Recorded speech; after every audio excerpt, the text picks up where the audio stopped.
রক্তে রাঙানো এক ইতিহাস, যেখানে ক্ষুধা, শোষণ ও অন্যায় একসাথে মিলিত হয়ে সৃষ্টি করেছিল এক বিস্ফোরণ। ত্রিপুরার পাহাড়ি অঞ্চলে বসবাসকারী রিয়াং জনগোষ্ঠীর জীবন ছিল দীর্ঘদিন ধরে অবহেলা, বঞ্চনা ও নিপীড়নের শিকার।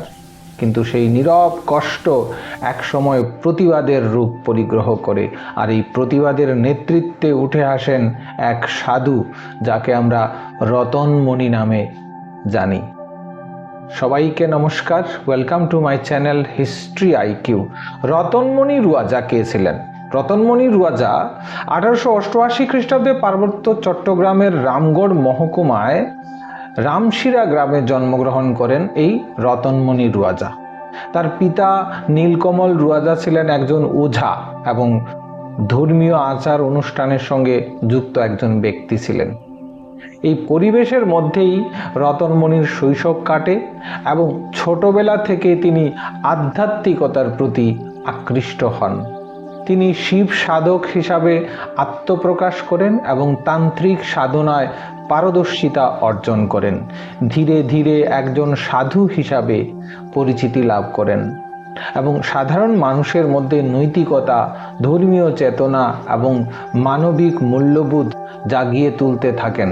ত্রিপুরার মাণিক্য রাজবংশ রিয়াং বিদ্রোহ দমনের নামে এই রতনমণিকে যে নৃশংসভাবে হত্যা করেছিল, এই প্রত্যেকটা বিষয় নিয়ে আজকে আলোচনা করব। তাছাড়া রিয়াং প্রজাদের উপর রাজকীয় মদতে যে অত্যাচার করা হয়েছিল এবং গ্রামের পর গ্রাম রিয়াংদের উজাড় করে পুড়িয়ে দেওয়া হয়েছিল এবং নির্মমভাবে তাদের বন্দী করে অত্যাচার করা হয়েছিল।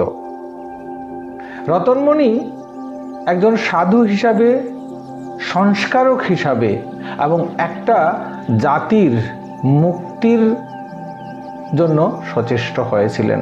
তিনি অমরপুর সহ বিভিন্ন স্থানে আশ্রম প্রতিষ্ঠা করেন এবং তার চারপাশে একটি শক্তিশালী শিষ্য গোষ্ঠী গড়ে উঠেছিল।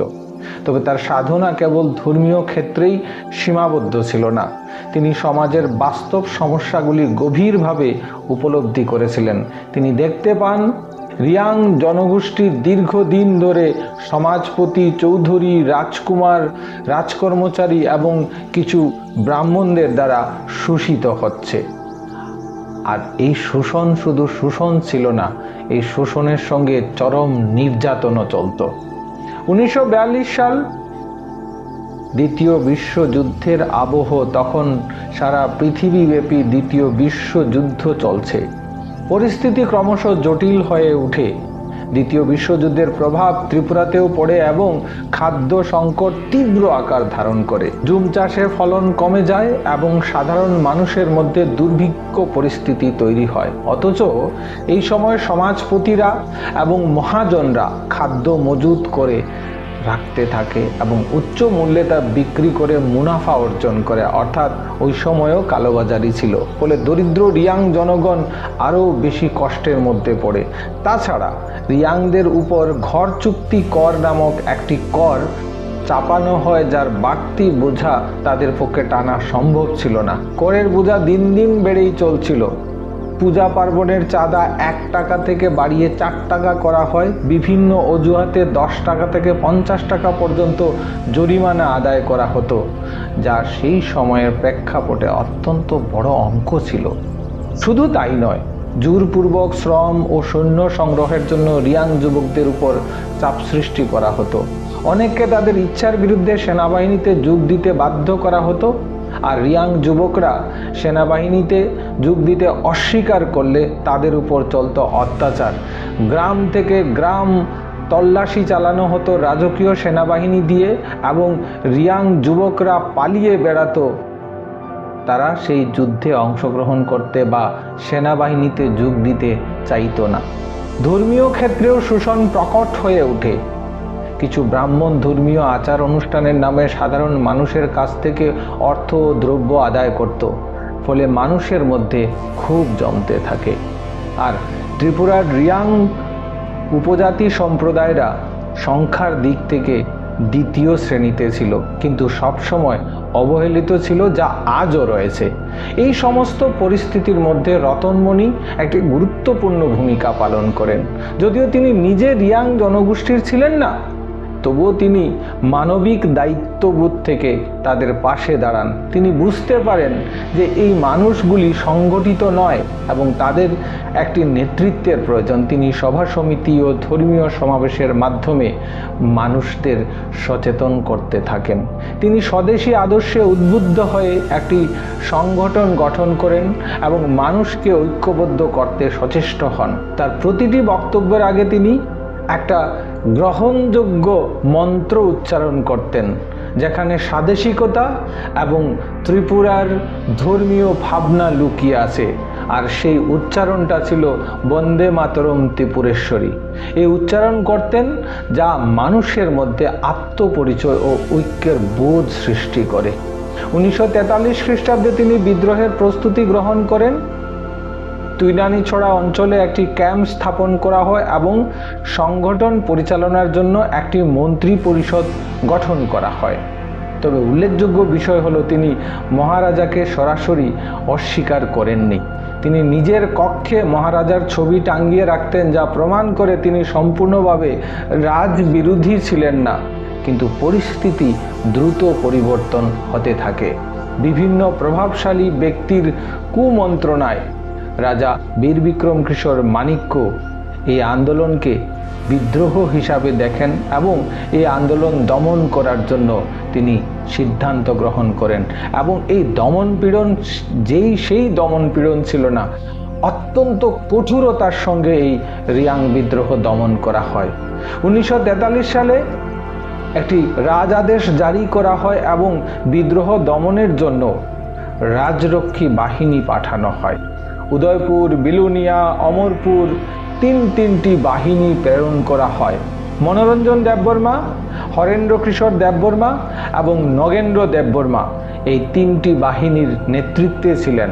রতনমণির দলকে কখনো ডাকাত, কখনো দস্যু, আবার কখনো স্বদেশী দল হিসাবে চিহ্নিত করা হতে থাকে। এরপর শুরু হয় ভয়াবহ দমন অভিযান। প্রায় 50টি গ্রাম পুড়িয়ে দেওয়া হয়। হাজার হাজার রিয়াং প্রজারা গ্রাম ছেড়ে পালাতে থাকে এবং অসংখ্য বাড়ি ধ্বংস করা হয়। বহু নিরীহ মানুষকে গুলি করে হত্যা করা হয়। নারী, পুরুষ ও শিশুরাও এই অত্যাচার থেকে রেহাই পায়নি। প্রায় 3000 মানুষকে এই সময় বন্দী করা হয়। রিয়াং জনগণ জীবন বাঁচানোর জন্য পালিয়ে যেতে বাধ্য হয়। বিদ্রোহীরা প্রতিরোধের চেষ্টা করলেও আধুনিক অস্ত্রের সামনে তারা বেশিক্ষণ টিকে থাকতে পারেনি। এই পরিস্থিতিতে রতনমণি আত্মগোপন করে নিজে প্রাণ বাঁচানোর চেষ্টা করেন, কিন্তু শেষ পর্যন্ত তিনি ধরা পড়েন। তাকে আগরতলায় নিয়ে আসা হয় এবং সেখানে তার উপর নির্মম নির্যাতন চালানো হয়।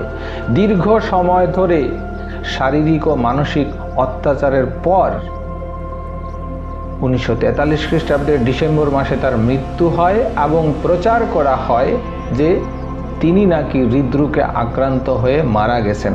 কিন্তু পরবর্তী সময়ে তার পোস্টমর্টম রিপোর্ট করা হলে ধরা পড়ে যে তার উপর নির্মম অত্যাচার, এমনকি তার বুকের উপর পাথর তুলে রাখা হয়েছিল, যার ফলে চাপা পড়ে তার লাং ফেটে তিনি মারা যান। এটি ছিল একটি পরিকল্পিত দমন নীতি, যার মাধ্যমে আন্দোলনকে সম্পূর্ণভাবে স্তব্ধ করার চেষ্টা করা হয়। রতনমণির মৃত্যু শুধু একজন নেতার মৃত্যু ছিল না, এটি ছিল একটি আন্দোলন দমনের পরিকল্পনা। কিন্তু এই বিদ্রোহ ইতিহাসে একটি গুরুত্বপূর্ণ দৃষ্টান্ত হয়ে রয়ে যায়। এটি প্রমাণ করে দীর্ঘদিনের শোষণ ও বঞ্চনা একসময় প্রতিবাদের রূপ নেয় এবং সেই প্রতিবাদ শক্তি দিয়ে দমন করা হলেও তার স্মৃতি কখনো মুছে যায় না। রিয়াং বিদ্রোহ তাই শুধু একটি ঐতিহাসিক ঘটনা নয়, এটি মানুষের অধিকার, মর্যাদা এবং ন্যায় বিচারের জন্য সংগ্রামের এক জীবন্ত প্রতীক।